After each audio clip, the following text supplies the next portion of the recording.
और ये गोपियां मन ही मन विचार करते हैं कि नंद रानी ने कौन सा ऐसा पुण्य अर्जित किया कि आज उसके घर में, उसके आंगन में गोपाल उनकी गोद में जामे, उनके हाथन सो नहावे और उनके हाथन सो खावे।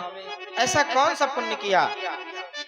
और हे गोविंद, आप हमारी न गोद में आते हो, न हमारे हाथन में आते हो, न हमारे हाथों से माखन खाते हो। तो इन गोपियों की मन को पूर्ण करने के लिए, इनकी कामना को पूर्ण करने के लिए, देखिए भगवान का काम है अपने भक्त की कामना को पूर्ण करना। क्या काम है? अपने भक्त की कामना को पूर्ण करना। और गोपियों की कामना क्या है कि गोविंद आए, हमारे माखन को चुराएं, हमारी मटकी फोड़ें, हमको छेड़ें, हमारे साथ खेलें, हमारे साथ कूदें। ये कामना है किसकी? इन ब्रजांगनाओं की, इन गोपियों की। इसलिए गोविंद ने बाल गोपाल चौर विद्या प्रचार मंडल बनाया। बोले अब माखन तो खाएंगे लेकिन चोरी करके खाएंगे, चोरी करके माखन खाएंगे। अब भगवान चोरी करके माखन खाने लगे। बोले अब माखन चोरी करने के लिए सबसे पहले अपने घर में व्यक्ति को एक्सपर्ट हो जाना चाहिए। तो भगवान ने इसलिए सबसे पहले अपने घर में चोरी करी कि अगर पकड़े जाएंगे तो बच जाएंगे, और कहीं पकड़े जाएंगे तो बहुत मारे जाएंगे। इसलिए भगवान ने पहले अपने घर में चोरी करी और सफल हो गए, सफल हो गए। अब तो इनका काम चालू हो गया।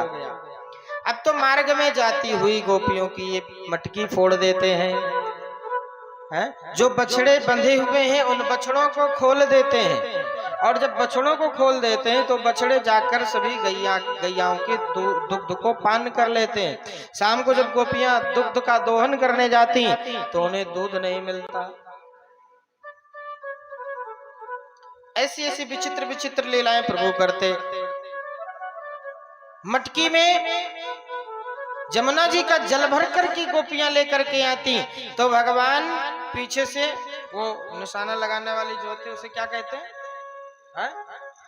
नहीं, वो तीर कमान अलग हो जिसमें पत्थर फंसा के मारते, गुलेल। हाँ, गुलेल भगवान पीछे से मारते तो सारी मटकिया को जल नीचे गिर जाता, पूरी मटकी फूट जाती। कई गोपियां जाती मथुरा दही बेचने के लिए, दुग्ध बेचने के लिए, तो भगवान रास्ते में ही फोड़ के सब फैला देते।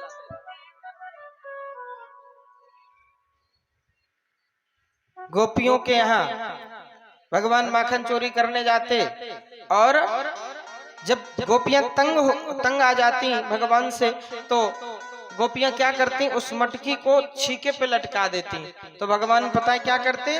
भगवान एक पिरामिड बनाते, एक के ऊपर एक, उसके ऊपर फिर उसके ऊपर, फिर उसके टॉप पे अपना खुद तो माखन खाते ही खाते, साथ में बंदरन को खिलाते, मोरन को खिलाते, सबको खवाते प्रभु। एक दिन तो गजब हो गया। एक गोपी के यहाँ भगवान ने चोरी की और जब चोरी की तो उस गोपी ने भगवान को पकड़ लिया। सब तो सखा भाग गए लेकिन प्रभु भाग नहीं पाए। और जब प्रभु भाग नहीं पाए तो पता है क्या हुआ? गोपी ने पकड़ा प्रभु का हाथ, बोली चलो आज साक्षात मैया यशोदा से तुम्हारी शिकायत करूंगी। जब हम शिकायत करने के लिए जाते हैं तो मैया यशोदा कहती हैं साक्षात प्रमाण दो, मेरा लाला चोरी कर ही नहीं सकता। क्यों करेगा? मेरे यहाँ कोई माखन की कमी थोड़ी है। आप खुद विचार करिए, भगवान चोरी क्यों करेंगे? जिस घर में 9 लाख गैया हो, दूध दही की धारा बहती हो, ऐसे परब्रह्म परमात्मा को चोरी करने की जरूरत है? लेकिन नहीं, वो अपने भक्तों की भावना, भक्तों के अधीन है। भक्तों की भावना को पूर्ण करने के लिए भगवान हर कार्य करते हैं। बताओ, चोर नाम भी रख लिया अपना, है? माखन चोर भी नाम रख लिया भक्तों के लिए, अपने लिए नहीं, भक्तों के लिए प्रभु ने माखन चोर नाम रख लिया। आज मैं तुम्हारी शिकायत करने के लिए, ये जो शिकायत करने जाती है ना गोपियां बार बार मैया यशोदा के पास, ये तो सिर्फ बहाना है, ये तो कृष्ण से मिलने का बहाना है। आज मैं तुम्हारी शिकायत करके रहूंगी। भगवान ने कहा भाभी शिकायत मत करना, बिल्कुल भी शिकायत मत करना। क्यों?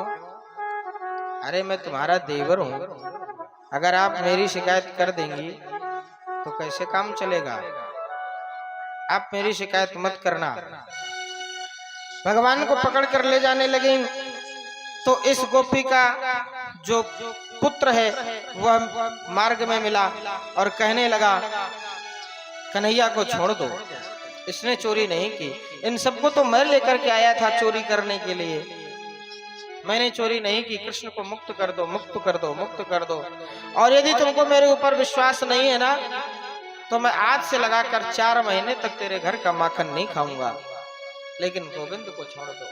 इतना प्रेम ब्रजवासी प्रभु से करते हैं, इतना प्रेम, छोड़ दो गोविंद को, छोड़ दो। तो बार बार ऐसा कहा तब भी नहीं छोड़ा। आगे जब थोड़ी दूर पर पहुंची तो इनके पतिदेव मिल गए, और जब पतिदेव मिल गए तो भगवान ने गोपी से कहा गोपी भाभी इस हाथ में दर्द हो रहा है, इस हाथ को छोड़ के इस हाथ को पकड़ लो। और भगवान ने ये हाथ छुड़ाया और जब इस हाथ को पकड़ने का नंबर आया तो भगवान ने इस गोपी के पति का हाथ पकड़ा दिया और अपना भाग गए मैया यशोदा के पास। और यशोदा से बोले मैया देखो ये गोपियां कितनी दुष्ट हो गई हैं, मेरी रोज शिकायत लेकर के आ जाती हैं। अब बताओ मैं अभी सो करके आया हूँ, अब कोई ना कोई गोपी आ रही होगी मेरी शिकायत करने के लिए। पहले तो घूंघट चलता था ना, घूंघट में थी गोपी, अब घूंघट में, अब आजकल के घूंघट की अलग बात है।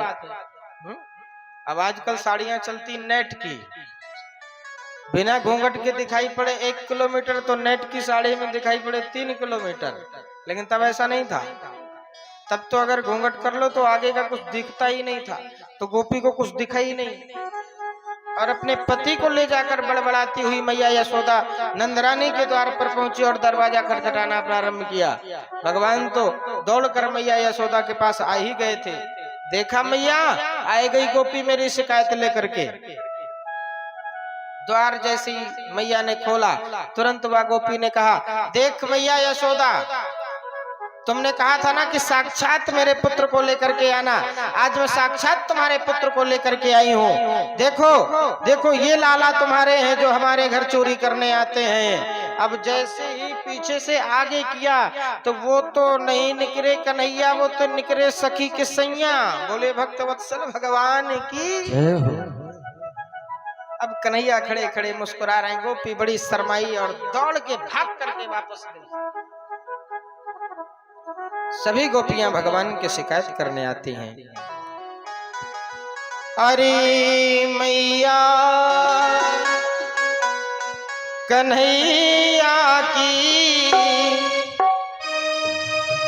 अरे मैया कन्हैया की शिकायत क्या कहूँ नटखट की, मटकिया छोड़ दी मेरी मटरिया, छोड़ दी मेरी मटकिया, छोड़ दी मेरी।